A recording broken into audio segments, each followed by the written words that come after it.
Бұрын ана атеке деген бір не болған. Былайша айтқан кезде қазір нянка дейді ғой, бала бағатындар. Атекелер ұл балаларға қарайтын.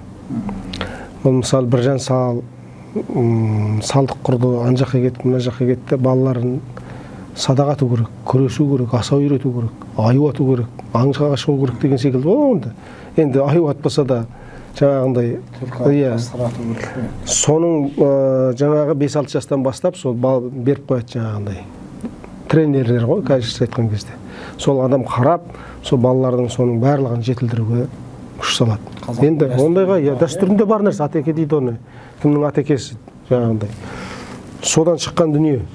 Ал қазіргі уақытта енді біз мектепке беріп қоямыз баламызды. Не жаңағы туысқандық ана витаминдердің барлығы толық болып жатқан жоқ. Не жаңағы ұл қызға қыздай жаңағы тәрбиелер барып жатқан жоқ. Сондықтан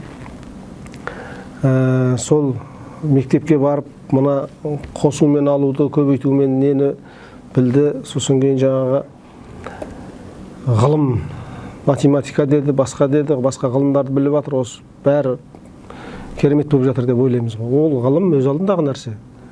Ол ғылым әрине оны білсін, бірақ мына маман болу мен адам болудың арасындағы үлкен қарым-қатынастар менен, адам болып өмір сүрудегі адамның бақыты менен байланысып жатқан үлкен ұлы нәрселерді арасын кейде тіпті көпір салмақты бір үзіп алған секілдіміз.